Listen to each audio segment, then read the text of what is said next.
Can you tell us a little about yourself and the museum? Well, I'm very happy to chat about the this transformation that we began back in. Well, the museum became a trust back in 2013.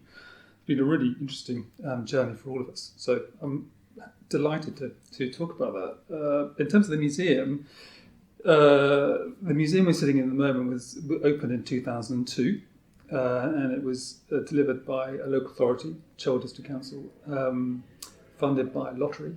And so it's been here over 20 years really, and receiving around 200,000 visitors per annum, and it's been a successful endeavour. It sort of developed from an origin back in the 1940s. Banbury was a borough, and it had its own little museum as part of the town library, because the borough ran the library too. And then in the 1980s, it found its first permanent home up by Banbury Cross, and there was a small museum run in partnership actually with the district council and the county museum service, and there it remained until around 2000 when it relocated to here, and the opportunity was available because this part of town was being redeveloped. As we look out the window, we have a shopping centre which was the Castle Quay Shopping Centre, which was the second phase of an earlier scheme which opened soon after 2000, and directly behind us we've got the new cinema hotel and a further development which is just opening at the moment. So the museum sits on a site which was made vacant by the redevelopment of this part of town. In fact, we're sitting on what was an old road bridge connecting the west to the east part of Banbury. So it was an opportunity because there was land in the council's ownership and also funding from HLF and others. And you do have this real juxtaposition of kind of the old and the new being right next to the shopping centre and the canal, which is really interesting as a site. Yeah, no, it's a good site. It's a good site. I think the site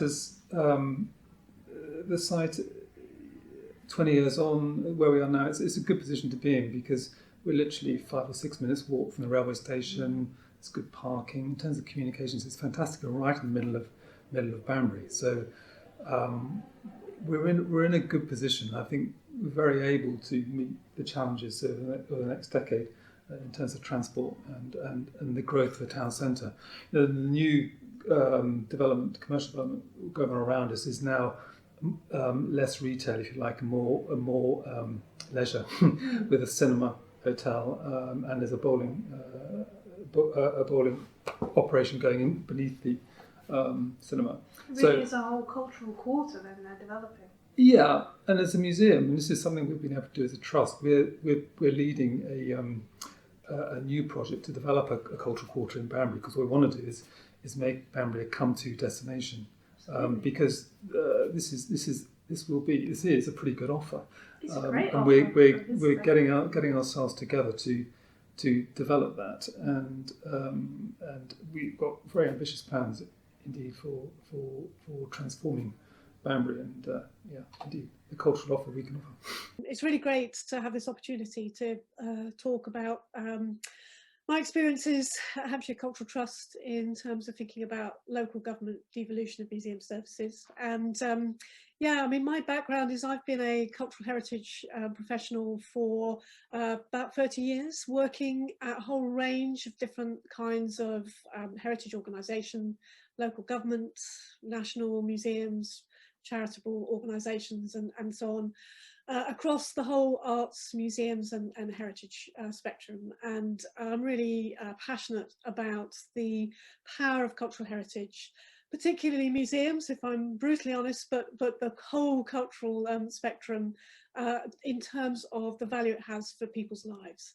And so that's my background in terms of why I do things and what motivates me within cultural heritage. And I think that's important because I think any kind of opportunity, any kind of decision making made around local government devolution, it has to be right for the public value of services going forward, and that's one of my sort of underlying principles that I would share. That's the fundamental criteria. Is it right in terms of bringing, connecting, reconnecting public value with the wonderful cultural assets that museums and arts centres and other organisations hold?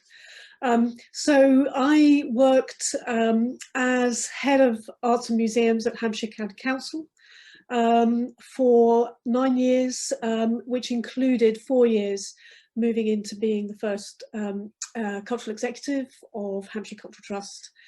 And there were a number of things which obviously we'll get into, I suspect, in the interview. There was a sort of very wide-ranging context of what was happening there, but it fundamentally a really fantastic, amazing service of people, of venues, of collections, of community engagement.